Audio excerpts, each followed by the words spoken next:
पुढच्या बातम्यांकडे आपण वळूया। लाखो भाविकांचं श्रद्धास्थान असलेल्या पंढरपूर इथल्या विठ्ठल रुक्मिणीच्या गाभाऱ्याचं मूळ रूप भाविकांच्या समोर आलं।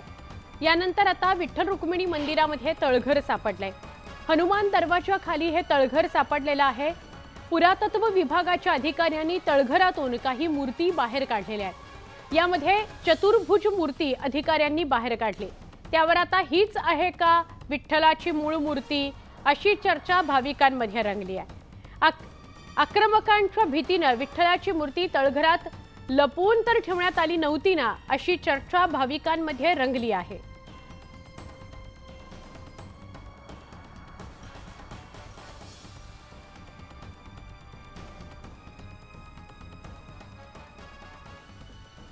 ज्या मूर्ती मिळाल्यात, विठ्ठल रूपी मूर्ती मिळालेली आहे, विष्णू रूपी मूर्ती मिळालेली आहे, तळघरात काही मूर्ती सापडलेल्या आहेत, त्याची दृश्य आपण बघता आहात। हा ऐतिहासिक ठेवा आहे। आमच्या प्रतिनिधी प्रणाली कापसे यांच्याशी अधिक बोलूया। प्रणाली, महत्त्वाची ही बाब आहे। आधी तर विठ्ठलाची म्हणजे विठ्ठलाचं पदस्पर्श दर्शन सुद्धा घेणारे ही बातमी आपण 2 दिवसांपूर्वी दाखवतो तर आता अजून एक मोठी बातमी समोर येते आहे। काय सांगशील? सुवर्णा, महाराष्ट्रातल्या प्रत्येक घराघरातल्या विठू भक्तासाठी ही किती मोठी गोष्ट आहे हे यावरूनच कळतंय की न्यूज 18 लोकमतनं थेट पंढरपूर गाठलेलं आहे। आपले या ठिकाणी प्रतिनिधी आहेच, पण त्या व्यतिरिक्त या गोष्टीशी जुळलेली प्रत्येक छोटी छोटी मोठी गोष्ट ही महाराष्ट्रातल्या जनतेला कळावी यासाठी थेट आपण पंढरपूरच्या विठ्ठल रुक्मिणी मंदिरात आलेलो आहोत। आणि मी आता तुला दाखवते आहेत याच त्या सगळ्या मूर्ती आहेत ज्या या बाजूच्या तळघरातून बाहेर आलेल्या आहेत।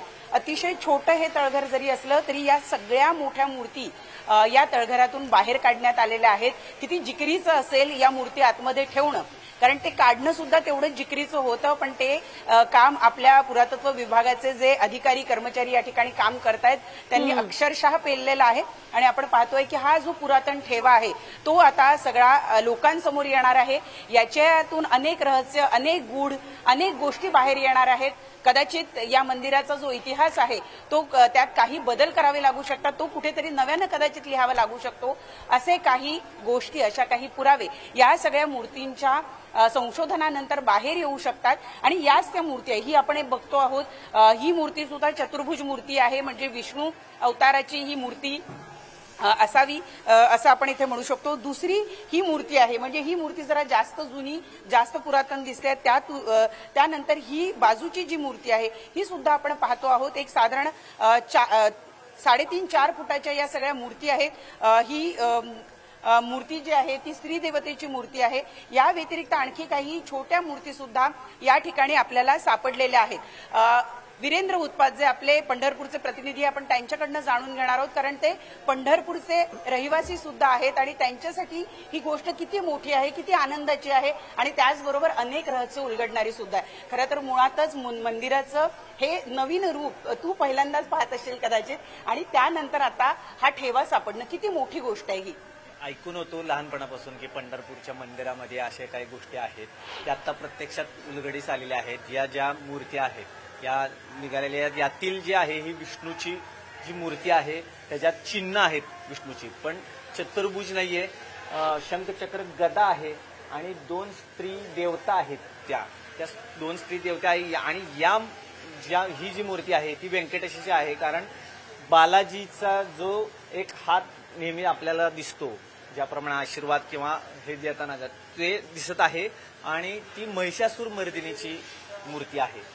आणि जी संगमरवरी जी मूर्ती आहे ती कदाचित ही इथं जी आहे इथली मूर्ती जी आहे ती आहे, आणि पादुका पण मंदिरातल्या असाव्यात असं एक बोललं जात आहे। संपूर्ण याच्यावर स्पष्टीकरण आर्किओलॉजिकल पुरातत्व विभाग देतील, इतिहास तज्ञ देतील, त्याच्यावर काम चालू आहे। मात्र ही पंढरपूरकरांसाठी, विठ्ठल भक्तांसाठी ही आनंदाची गोष्ट आहे की नेमका ह्याचा पर्पज काय होता इथं मूर्ती ठेवण्याचा। आणि काल पंढरपुरातील लोकांनी बऱ्याच अशा सोशल मीडियावर पण रिॲक्शन दिले आहेत की शुक्रवारी बालाजी प्रगट झाले पंढरपूरच्या मंदिरात, अशा प्रतिक्रिया आहे। आनंद निश्चितच आहे, त्याच्या मागचं सायंटिफिक आणि आध्यात्मिक काय कारण आहे ते काही दिवसात स्पष्ट होईल। नक्की आपण बघतो आहोत की या सगळ्या मूर्ती या ठिकाणी आहेतच, ज्यांचं त्याशिवाय अनेक काही गोष्टी मिळालेल्या आहेत. इथे मी पलीकडे माझं जे कॅमेरा पर्सन आहेत उमेश गोविलकर, त्यांना सांगेल की पलीकडे काही पुरातत्व विभागाचे जे कर्मचारी आहेत ते आपल्याला काम करताना दिसत आहेत. खालून जी काही माती मिळालेली आहे ती माती या ठिकाणी व्यवस्थित करून त्यात आतमध्ये काही सापडते का, कारण काही जुनी नाणी सुद्धा सापडलेली आहे, त्यावरून सुद्धा अंदाज लावला जाऊ शकतो की या मूर्ती आहे या किती पुरातन असू शकतात, या साधारणतः कुठल्या काळामध्ये ठेवलेल्या असू शकतात, याचा सुद्धा अंदाज कदाचित या ठिकाणी जर ती नाणी आढळली तर त्यावरून सुद्धा सापडू शकतील. कारण अनेक वेळेला आपण पाहतो की जेव्हापासून नाणी तयार व्हायला लागली तेव्हापासून त्यावर त्या काळचे जे राजे महाराजे होते ते त्यांच्या काहीतरी खुणा, काहीतरी मुद्रा त्या ठिकाणी ठेवत असायचे, त्यामुळे त्यावरून सुद्धा अंदाज व्यक्त केला जाऊ शकतो की या मूर्ती किती पुरातन असते. आणखी एक नजर टाकूया ती या जे तळघर सापडलेलं आहे त्याकडे. केवळ एका वेळेला एकच माणूस या ठिकाणी उभा राहू शकतो अशी या तळघराची व्यवस्था आहे आणि आतमध्ये मात्र ते मोठे आहे. आपण जर वरून बघितलं तर वर जरी ते छोटं दिसत असलं तरी आतमध्ये एवढ्या मोठ्या मूर्ती व्यवस्थित बसतील आणि जागा शिल्लक राहील अशी सगळी व्यवस्था आतमध्ये करण्यात आलेली होती. पुन्हा आपण एकदा वीरेंद्रकडे जाऊया. वीरेंद्र, आपण सगळेच असं ऐकून होतो की आजूबाजूला तळघरं आहेत किंवा भुयार आहेत, विशेषतः परकीय आक्रमण जी मूर्ती भंजनाचे अनेक जे मोघल आहेत त्यांच्याकडनं आक्रमण होत होती त्यावेळेला असल्या गोष्टी घडत होत्या आणि तेव्हा परमेश्वराची जी मूळ मूर्ती आहे ती सुरक्षित राहावी यासाठी अनेक ठिकाणी अशी व्यवस्था करण्यात आली. काय खरं आहे, अजूनही तशी व्यवस्था आहे?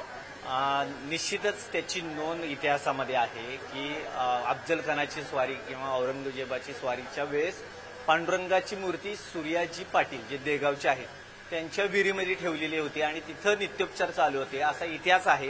अगदी ती मूर्ती परत देतानाची पावती जी आहे ती सुद्धा आता म्हणजे त्याची नोंद आहे.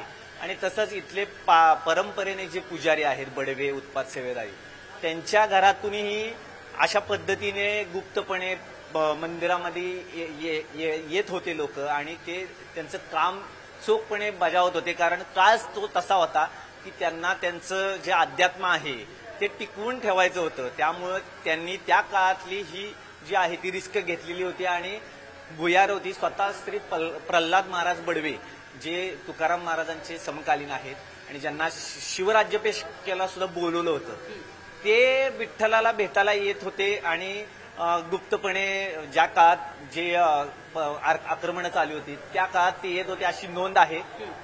अनेक इतिहास तज्ज्ञ आहेत त्यांच्याकडे त्याच्या बाबतीतचे पुरावे आहेत. वंश परंपरागत पुजारी आहेत त्यांच्याकडे त्याचा ठेवा आहे. तो कदाचित उलगडा जाऊ शकतो या कारणामुळे, कारण मंदिर हे एकदम बनलेलं नाही आहे, हळूहळू टप्प्याटप्प्याने बनलेलं आहे आणि त्या काळात तो विचार करून त्या गोष्टी केल्यामुळे ह्या गोष्टी असण्याची शक्यता आहे.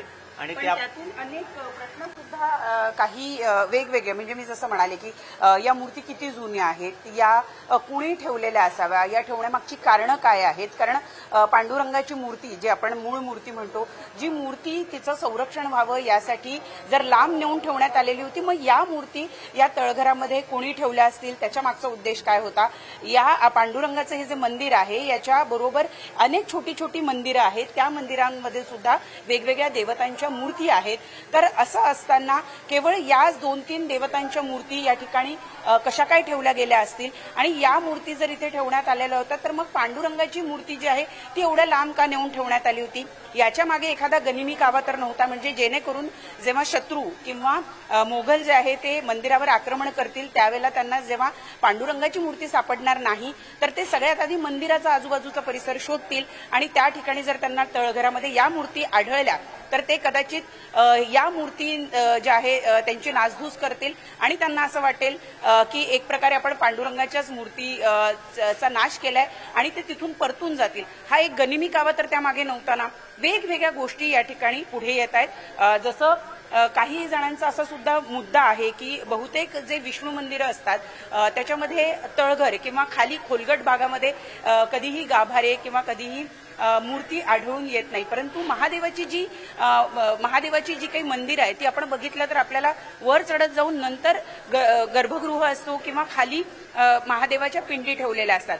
तर तसा काही तर प्रकार नाही का. मुळातच पांडुरंग हा विष्णू अवतारही मानला जातो. अनेक लोक असं सुद्धा म्हणतात की महादेवाला त्यांनी त्यांच्या डोक्यावर धारण केलेलं आहे. त्यामुळे सगळेच वेगवेगळे म्हणजे शैव असतील वैष्णव असतील सगळेच पांडुरंगाला मानतात आणि त्यामुळं पांडुरंगाच्या मंदिरामध्ये अशा पद्धतीनं एक तळघर आढळणं आणि त्यामध्ये या पुरातन मूर्ती आढळणं मुळातच आपला इतिहास अशा पद्धतीनं कुणीतरी संरक्षित करून ठेवलाय.